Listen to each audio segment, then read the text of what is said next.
ఇదిగో ఫస్ట్ కొబ్బరి, ఇదిగో బెల్లం, ఆర్గానిక్ బెల్లం, ప్రకృతి ప్రసాద బెల్లం. దాన్ని పొద్దున్నది మా తినే రహస్యం నూములు ఉండలు, కొబ్బరి బెల్లం ఉండలు, ఎండు కొబ్బరి బెల్లం ఉండలు. ఇదిగో మొన్న జొన్న జావలో కొబ్బరి మిక్స్ చేసింది, స్వీటు బెల్లం చూశారు. ఇప్పుడు రాగి జావ కొబ్బరి మిక్స్ చేసి మిక్సీలో పెట్టారు మా ఇంట్లో. నేను నిన్న ఇదిగో నూములు పట్టి, ఇది పల్లి పట్టి. ఎందుకు చెబుతున్నానంటే మిత్రులారా, ఎందుకంటే రాగి జావలో గొప్పతనం ప్రకృతి ప్రసాద్ గారు ఏం చెప్పారంటే, మేము నిన్న పొద్దున్న 4 గంటలు బయలుదేరాము. పొద్దున్న కొంచెం పెరుగాను ఇంట్లో పెట్టుకు తిన్నాము. మధ్యాహ్నం విజయవాడలో పనుండి వెళ్ళి రాగి ముద్ద, పప్పు, గోంగూర చట్నీ ఒక హోటల్లో మంచిగా పెట్టారు. చింతకాయ చట్నీ 2 తీసుకొచ్చాము. ఒకటే ఒక రాగి ముద్ద ఒకటే 90 రూపీస్ అని తీసుకున్నారు. దాన్ని తెచ్చుకొని మధ్యాహ్నం 3 గంటలకి ఒకదాన్నే మేము ఇద్దరం సగం తిన్నాము. ముక్కలు తిని కొంచెం ఉంచుకొని కొంచెం పెరుగు మిగిలితే ఆ మిగిలింది రాగి జావ పెరుగులు వేసామన్నమాట. నిన్న తిని నైట్ 10 గంటలకి మేము ఇంటికి వచ్చాము. నిన్నంతా మార్నింగ్ 4 o'clock లేచి నిన్న 10 గంటల దాకా జర్నీ చేస్తూనే ఉన్నాము. 10 గంటలకు నైట్ ఇంటికి వచ్చాము. తిన్న రాగి ముద్ద ఒకటే ముద్ద సిరిసగం తిన్నాము. పొద్దున్నే మళ్ళీ 5 గంటలు లేచి కేబీఆర్ పార్క్లో 10 కిలోమీటర్లు రన్నింగ్ చేసాం. నీ ఫోన్ ఆప్షన్ కట్ ఆఫ్ వెళ్ళి కేబీఆర్ పార్క్ అవుట్ స్లైడ్లో అప్ అండ్ డౌన్ ఎక్కి 10 కిలోమీటర్ రన్నింగ్ చేసి ఆ తర్వాత హ్యాపీగా లాఫింగ్ నవ్వుకుంటూ కిక్కులు ఎక్కువ చేసుకొని ఇప్పుడు వచ్చి ఏం ఎనర్జీ తగ్గలేదు.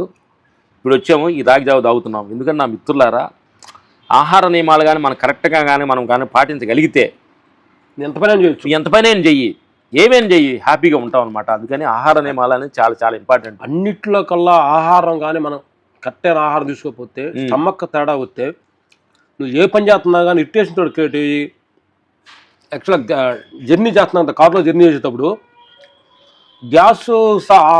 ఆ గ్యాస్కు సంబంధించిన ఆహారాలు కానీ తీసుకున్నప్పుడంటే డైజెషన్స్ కొంచెం అంటే వాకింగ్ ఉండదు కదా. కాబట్టి ఇట్లా రాగి జావ లాంటిది కానీ నేను తీసుకొని నేను రాగి జావ కూడా ఎప్పుడు తీసుకున్నామంటే మేము పొద్దున పూట నైట్ నానబెట్టిన పెరుగన్నం తీసుకొని మధ్యాహ్నం కొంచెం 2 ఫ్రూట్స్ తీసుకొని మధ్యాహ్నం 1 గంట గ్యాప్ ఇచ్చేది. ఈవినింగ్ 3:30-4 గంటలకు తిన్నాం. బాగా ఆకలి అయినప్పుడు, ఆ స్టమక్ ఆకలి అయినప్పుడు నువ్వు తీసుకున్న ఆహారం ఎమ్మటనే ఒంటికి అది ఇతను 1-2 అవర్స్లోనే అది డివిజాల్ అయిపోద్ది. కాబట్టి ఆకలి అయినప్పుడు తినటం నేర్చుకోండి. ఆకలి కానప్పుడు ఫ్రూట్స్ తిని కొంచెం గ్యాప్ ఇవ్వండి. అప్పుడు ఆకలి అయినప్పుడు ఆకలి అయినప్పుడు తినండి. అది నిజమైన ఆహారానికి మనం చేసే న్యాయం. అంతేగాని ఆకలి కాకుండా తింటే నీ పంచప్రాణాలు పెట్టినా కానీ అంత టేస్ట్గా ఉండదు. కాబట్టి ఆకలి అయినప్పుడు తినండి, అమృతంగా ఉంటుంది. అది దాన్ని పచ్చరేసి ఉన్నా కానీ అమృతంగా ఉంటుంది. ఎందుకనంటే నా మిత్రులారా, ఎక్కువ కూడా వాకింగ్ మేము ఎందుకు చదువుతున్నామంటే పదే ఎప్పుడైతే వాకింగ్ నడుస్తున్నావో హార్ట్ బీట్లో కొంచెం ఆ రేజ్ వస్తుంది. ఎప్పుడైతే హార్ట్ బీట్ని రేజ్ అయిందంటే blood circulation, pumping, body circulation, body అంతా మూమెంట్, బ్లడ్ సర్క్యులేషన్ మూమెంట్ అవుతుంది. ఇప్పుడు బీతింగ్ కిందకి మీదకి అన్నప్పుడు బీతింగ్ అనేది ఎక్సెల్ ట్రావెల్ అవుతూ ఉంటుంది. ఆ సెల్స్ అన్నీ కూడా యాక్టివ్ అవుతాయి అన్నమాట. అందుకని నిజంగా మీరు ఈ దేహంతో నేను ఆనందంగా ఉండాలి, ఈ దేహంతో అన్ని పనులు నేను చేయాలి, దేహం వల్ల నేను అన్నిటికీ నేను ఉపయోగపడుతున్నాను అనే సంగతి నీకు అర్థమైతే ఈ పనులు ఈ ఎక్సర్సైజ్ చెయ్యి, వాకింగ్ చెయ్యి, సూర్య నమస్కారాలు చెయ్యి, ప్రాణాయామం చెయ్యి, కపాళీభాతి చెయ్యి. ఇది ఆ తర్వాత రాగి జామ తీసుకో, జొన్న జావ తీసుకో. మధ్యాహ్నం ముడి బియ్యం, ముడి పాలిస్ ఉండాలి, ఆకుకూర, బీరకాయ, బీన్స్, పీసు పదార్థాలు ఏదైనా ఒక రోజులో నీకు ఒక పీసు పదార్థం అనేది నీకు ఆహార నియమాల్లో ఒక రోజు ఉండాలి. అది బీన్స్ కావచ్చు, పీసు పదార్థాన్ని ఉండండి. అట్లాంటి బీట్రూట్, క్యారెట్ ఇట్లాంటి పీసు పదార్థాలని ప్రతిరోజు మీ ఆహార నియమాల్లో మోతాదు ఎక్కువగా పెట్టుకొని కానీ మీరు ఆహారం తీసుకోగలిగితే ఎప్పుడు ఆనందంగా ఉంటారు, ఆరోగ్యంగా ఉంటారు. ఎందుకంటే మీరు చేయాల్సిన పనులు ఏది మీరు ఆపాల్సిన అవసరం లేదు. మీరు అనుకున్న లక్ష్యాన్ని చేరుకోవచ్చు. కానీ మీరు అనుకున్న లక్ష్యాన్ని చేరుకోవాలంటే ఆహార నియమాలు చాలా చాలా మీకు చాలా ఉపయోగపడుద్ది అనమాట. అలాగే పొద్దుగూకులు ప్రపంచ విషయాలు న్యూసు, వాడు వాడు ఎట్టు కొట్టుకున్నాడు, వాడు యాక్సిడెంట్ అయింది, ఏది పొద్దుగూకులు వినకుండా కూడా అప్పుడప్పుడన్నా కొంచెం మంచి మాటలు మీరు విని ప్రకృతి న్యాచురల్గా సహజంగా ఉండటానికి మీరు అప్పుడప్పుడు మీరు సహజంగా న్యాచురల్గా అలా ఉండటానికి అప్పుడు వాళ్ళు అలవాటు చేసుకోండి. మీరు పొద్దుగులు పొద్దుగులకు ఈటుకో ఆటికో మీరు రుసుల కోసము ఆ పొగడింతుల కోసమని ఆ ఉర్రుగుతులు పరుగులాట మీద ఆపండి. సహజంగా చాలా సింపుల్గా, దీనికి పెద్ద ఇంపార్టెంట్ అవసరం లేదు. అదిగో పారేసారు. సహజంగా సింపుల్గా అలవాటు చేసుకోండి. అలా చేయను, దాంట్లో పోయి నేను చేస్తా. నేను గిన్నె కడుక్కున్నా సార్, ఇది పారాసి గిన్నె, ఇది పారాసి గిన్నె కడుక్కో. ఇది నువ్వులు పట్టి, ఇదిగో గ్లాసులో పోసి కొబ్బరి ఉండా, గ్లాసులో పోసి పెట్టరా, ఇదిగో గ్లాసులో పోసుకోవడం, పల్లి పట్టి, బెల్లం గ్లాసులో పోయి, గ్లాసులో గట్టిగా ఉందా. బుద్ధుడు చూడు చెట్లకి ఎంత అందంగా, ఎంత రిలాక్స్గా, ఎప్పుడు చూసినా అదే కూల చిన్న ముఖంలో చిరునవ్వు. గ్లాసులో అలా మిత్రులారా, అలాగే మనిషి ఎప్పుడు లాగా ఆ శిల్పిలాగా ఆ గ్లాసులో పోస్తున్నాడు మా శ్రీను. మమ్మల్ని చాలా చక్కగా చూసుకుంటున్నాడు. అదిగో జావ కాస్తున్నాడు ఉంది. మా ఇప్పుడు 10 కిలోమీటర్ రన్నింగ్ చేసి వచ్చాము. ఒకే గ్లాసే, ఈ గ్లాసే మాకు మధ్యాహ్నం దాకా.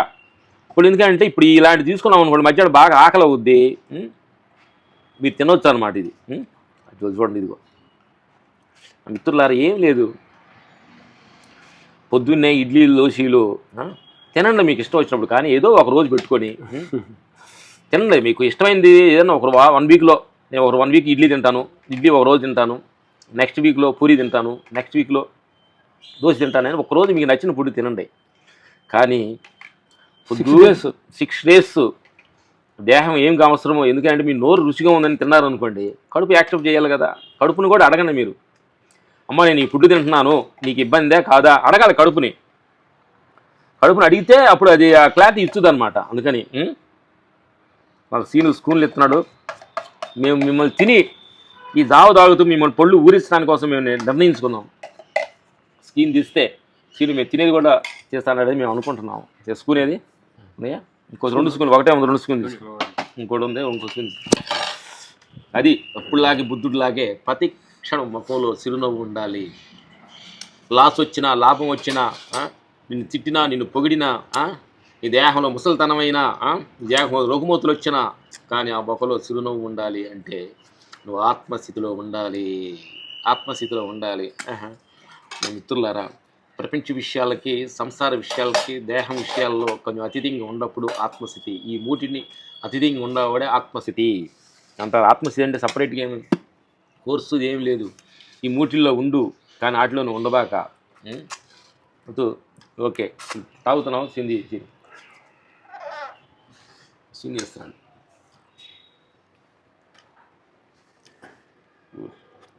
తాగుతూ ఏదైనా 4 మంచి మాటలు ఇస్తే మాట్లాడతాం. మీతో మాట్లాడాలనే ఉద్దేశం ఏం కాదు. ఇదిగో ఇది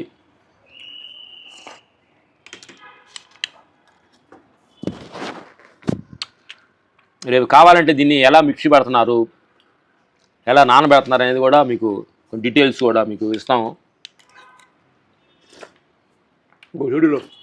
ఇంకో సీడీలో దీని ప్రక్రియ ఏంటి, దీన్ని ముందు రోజు ఎలా నానబెట్టాలి, ఆ తర్వాత దీన్ని ఏమేమి చేయాలి. ఎందుకనంటే ఇలాంటి ఫుడ్ తయారు చేయాలంటే ఇంట్లో వాళ్ళు కూడా మనకు సహకరించాలి. అందుకని వాళ్ళని కూడా మనం చాలా చక్కగా చూసుకుంటే మనం బాగా చూసుకుంటారు. భార్య బంగారు తల్లు, ఆడ బంగారు తల్లులకి మీరు మనసు పెట్టి కొద్దిగా చేస్తే మీ ఇంటి యజమానులు అంటారే హౌస్ వైఫ్ అంటారు కదా, హౌస్ వైఫ్ అంటే చాలామంది హౌస్ వైఫ్ అని చెప్పుకోవడానికి చాలా ఇబ్బంది పడుతున్నారు. ఇబ్బంది పడటం కాదు, మీ పిల్లలకి, మీ హస్బెండ్కి, మీ అత్తమామలకి, మీ తల్లిదండ్రులకి అన్నం చేసే భాగ్యం నీకు దొరికిందని ఆనందపడాలి.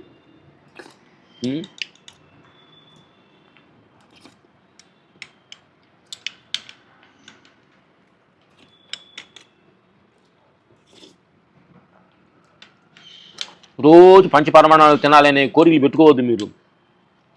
మీకు ఆ సమయానికి ఏం దొరికింది, ఈ సమయానికి ఏముంది, దాన్నే ప్రేమిస్తూ దాన్నే ఎంజాయ్ చేస్తూ